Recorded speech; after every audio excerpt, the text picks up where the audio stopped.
So I've got a new project going on. The same guy who ordered the Boba Fett set now wants his EE-3 blaster. So I've got all the components printed. So what I like to do, especially when I have a lot of small components, I like to go through each one and make sure that everything is looking good.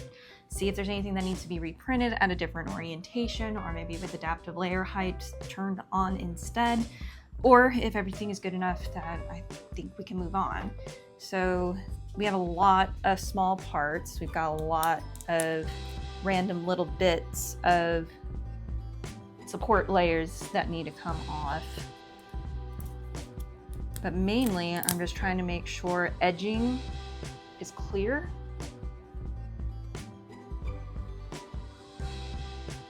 That we can see details clearly and we don't have a lot of excess filament that needs to come off.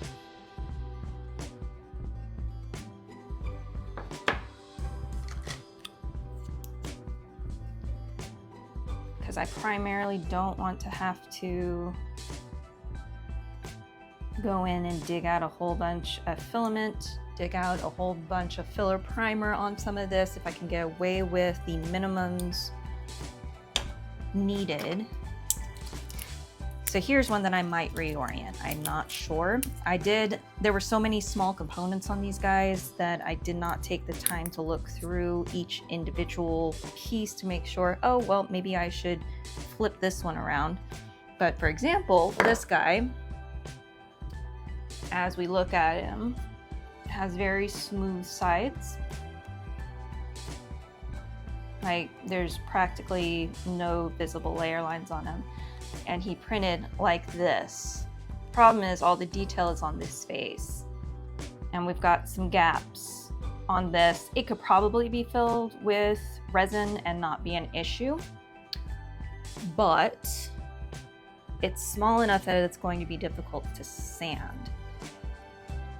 So what I may end up doing, because I know this piece actually goes on this piece here, and even though my sides are really, really smooth, I can see that, well, once this goes into place here, those sides really aren't going to matter too much on this side. So knowing that now, I will probably orient it something like this on my print bed with supports, because I know I can get this smooth enough that it's not going to matter, that it's all going to be hidden, and make this surface a little bit nicer.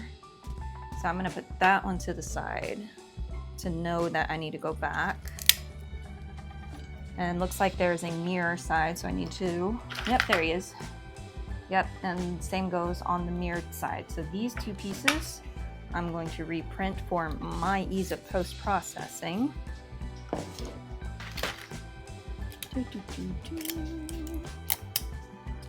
Making sure threads came out, if there were any threads. Like these guys. These guys came out nice. So we can see super fine detail that came out. That I'm not gonna have to do a heck of a lot to for post-processing other than a really, really brief filler primer, quick sand, and then gloss over if this is supposed to be shiny. Now, one thing I did have trouble with, and these were already reprinted once, are these little dowels that came out. These are detail pieces on the scope section. I originally tried to print this straight up and down on its own. I knew it was a risk. They did not come out. So I printed this and two larger ones at an angle, and I've already broken it. Woohoo! Okay, so not the best. Here are the larger versions. You can see the layer shifting on it. If I get in close enough. Got all a little wonky even when I printed at an angle. So what I'm gonna do is we're probably gonna have these guys straight up and down on the print bed. And I'm just gonna slow it way the blankety blank down, probably in the 20 to 30 millimeter range. And just go with it. If that doesn't work, I'm just gonna go get some wooden dowels and be done with it.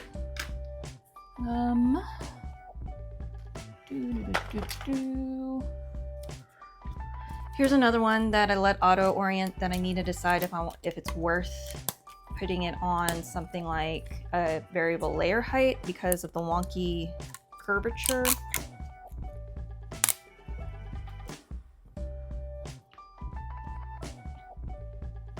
I don't know how well this is going to come across. The problematic spots are so fine on it.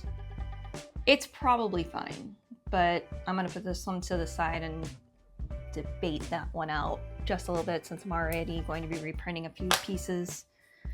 One piece that came out really good because I did take the time to not auto orient it and look at it, and I printed this one basically at an angle, is this detail piece that's on the stock area. You can see nicely how all the individual crevices came out on it.